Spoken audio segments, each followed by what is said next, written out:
The views expressed on this video are that of Gunnar Esiason and guests, and not necessarily those of the Gunnar Esiason Foundation. Nothing in this video should be considered medical advice.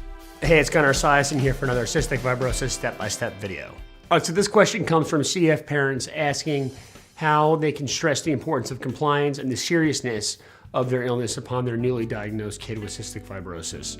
So instilling the importance of treatments and compliance from an early age is probably the most important part of fighting the illness, because if they become part of the child's routine, then they become part of the child's routine for the rest of his or her life.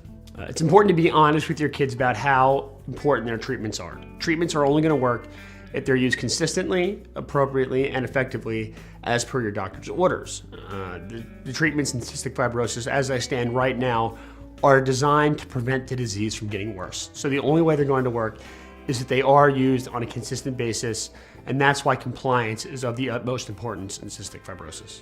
Ultimately, CF can be a very isolating illness.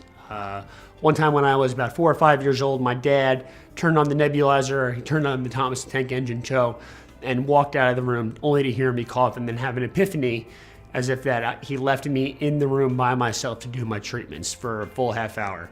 He immediately came back into the room, subjected himself to Thomas the Tank Engine, and sat there while I finished my treatments. Ultimately, what it comes down to is making sure that you are there for your kid with cystic fibrosis through the good times and the hard. Learning about the illness from different fronts, from my parents, my doctors, my social workers, people within my care team, prepared me for life with cystic fibrosis to the point where here I am now. I'm 27 years old, living with cystic fibrosis, making videos for you to help you get your kids to the point where I am now. The views expressed on the Cystic Fibrosis Step-by-Step with Gunnar Esiason videos are that of Gunnar Esiason and guests, and not necessarily those of the Gunnar Esiason Foundation.